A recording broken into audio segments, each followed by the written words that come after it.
Ya estamos de regreso y ahora para tratar un tema sobre derechos. Nos encontramos con el doctor Orlando Barrantes. Bienvenido al programa, buenos días. Buenos días. Nuevamente en Como en Casa. Nuevamente y extendiéndole las felicitaciones porque me he enterado que hoy día cumplen un aniversario más, ¿no? 2 años en televisión. Muy felices nosotros, ya más adelante vamos a celebrar, se queda para la celebración. De todas maneras. Bueno, hoy vamos a hablar sobre derechos hereditarios, doctor. Así es. ¿De qué se trata?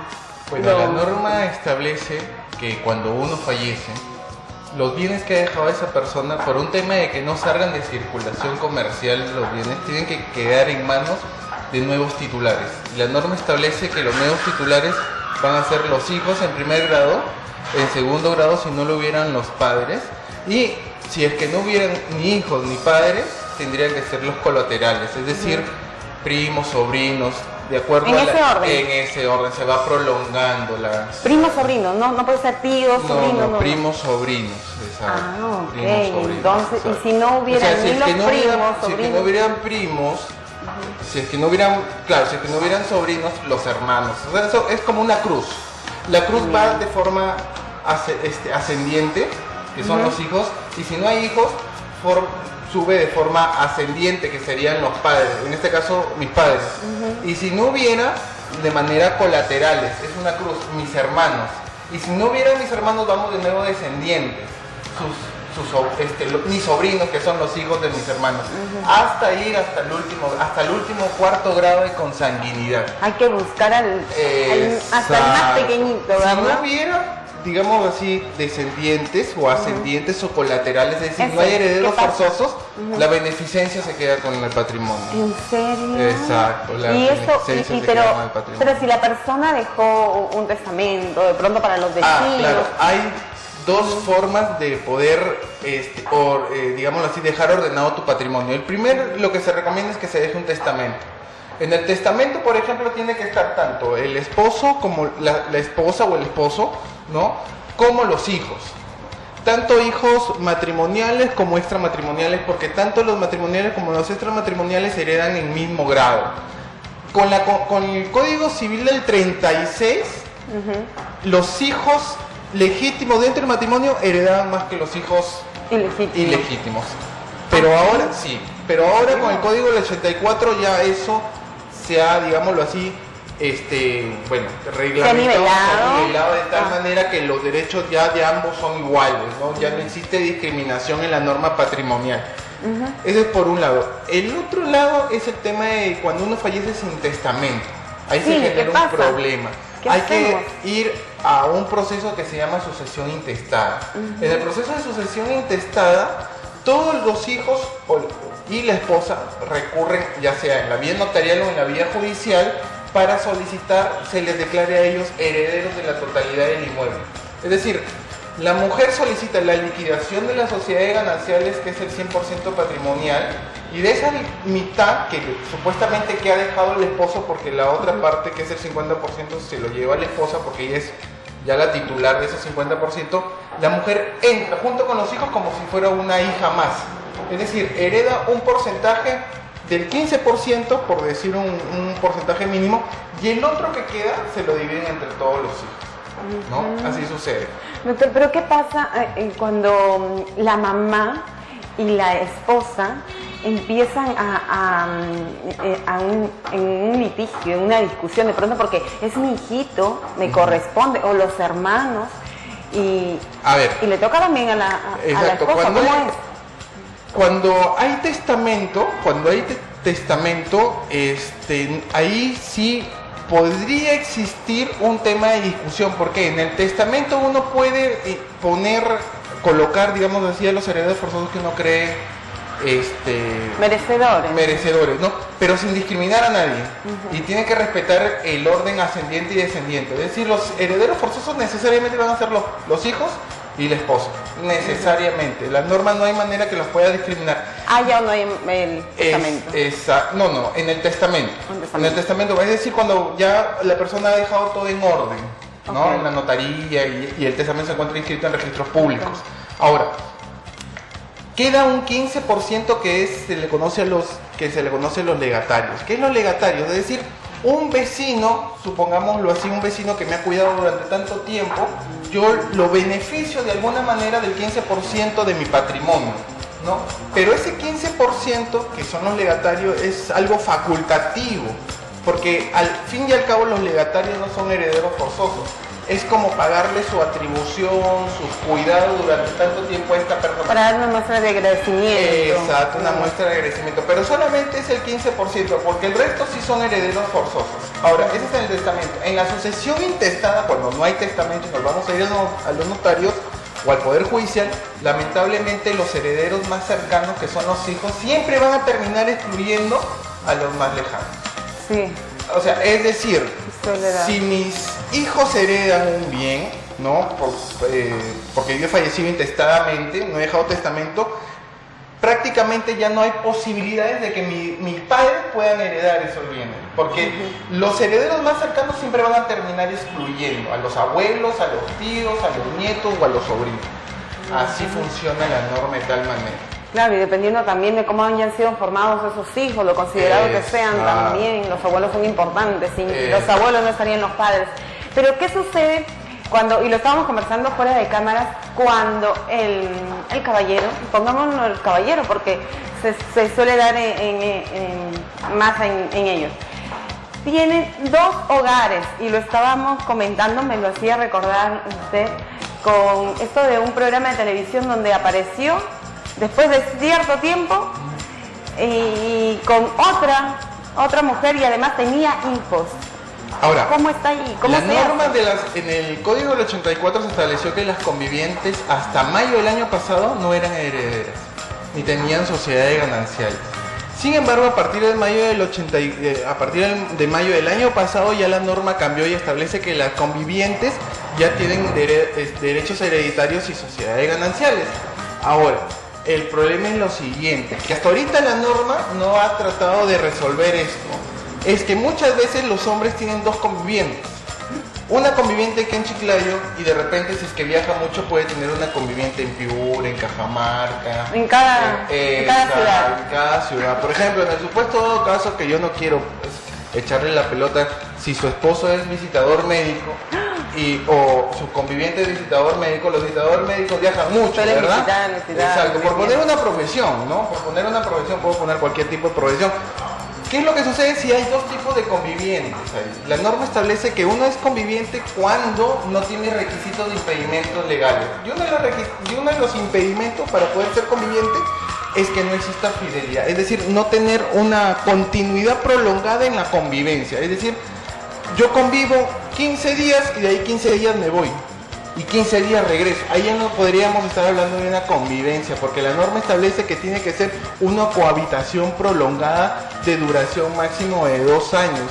Ahora, ¿cómo se solucionan estos casos? Dos convivientes que todavía la norma no ha encontrado respuesta, y parece que la única solución es lo que los abogados conocemos, y parece mentira, pero llevándose a la ficción, se podría asemejar al proceso que conocemos como mejor derecho de propiedad. En este caso, tendría que llamarse mejor derecho de conviviente, ¿no? Es decir, dos convivientes, que una dice yo tengo mejor derecho de conviviente de la persona que ha fallecido en vez que tú, ¿no? En lugar de la otra. Claro, exacto. ¿Por qué? Porque su DNI, su domicilio legal es acá en Chiclayo, porque su domicilio laboral es aquí en Chiclayo, porque tiene tarjetas de crédito con el domicilio legal. Es decir, demostrar que su domicilio legal y sus movimientos bancarios, financieros, económicos, comerciales han sido acá en Chiclayo. Y porque además tiene más tiempo con ella. Exacto, una también puede ser.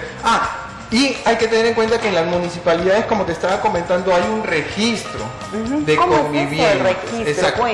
¿Por qué? Porque la norma establece que para tener para tener la calidad de conviviente se necesita lo que se conoce como principio de prueba escrita, es decir, cartas, fotografías, algo que demuestre, una prueba objetiva escrita que demuestre que había una posible convivencia. Ahora, este principio era tan complicado, tan difícil, que hoy por hoy las municipalidades han tratado de, digámoslo así, ayudar a este principio, y la mayoría de municipalidades tienen el registro de convivientes. Tú te vas a una municipalidad y te escribes con tu conviviente en ese registro, y ese registro es prueba fidedigna de la existencia de una conviviente, ¿no? Y la municipalidad te va a extender un certificado de convivencia, ¿no? Previamente la municipalidad es un procedimiento administrativo que va a tener que corroborar si esa convivencia existe o no. Te va a exigir, por ejemplo, de repente 2 testigos, ¿no? Que corroboren la existencia de este conviviente. Ahora, los hijos, como te decía, no son prueba fidedigna de una convivencia. O sea, los hijos no acreditan la convivencia. Es más, suceden los casos en que a mí, cuando yo estaba en la universidad, tenía amigos que tenían hijos, ¿no? Pero no vivían juntos, ¿no? Sí, Cada uno estaba en su casa, claro. exacto, que suele suceder muy cotidianamente, ¿no? Eso no prueba convivencia. A veces, ¿qué es lo que pasa?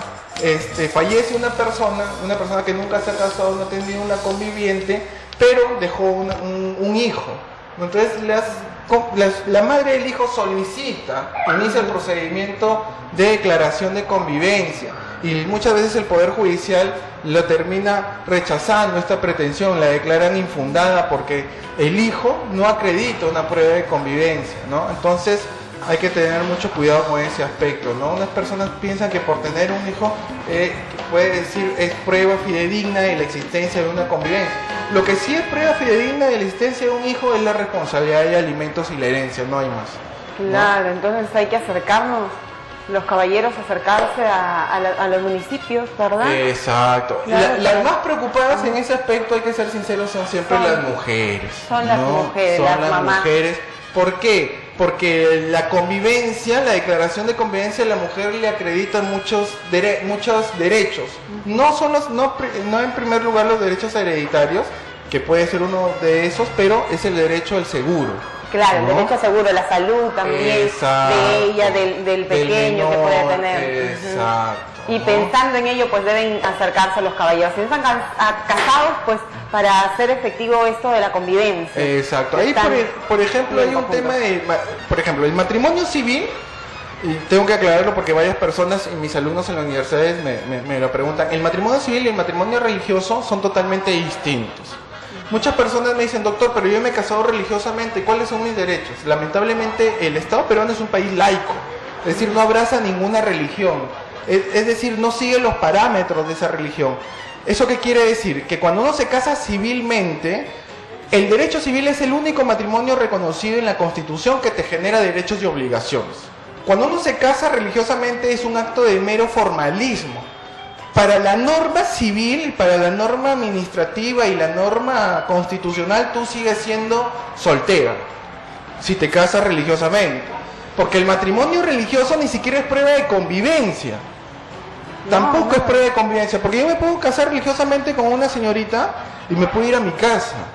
Tranquilo. ¿No? Tranquilo, y no genera ninguna obligación, no hay obligación de convivencia, no hay obligación de fidelidad, no hay obligación de respeto mutuo, no hay obligación de mantenimiento de hogar en la casa. ¿Por qué? Porque la norma religiosa no genera obligaciones de carácter de derecho subjetivo ni objetivo.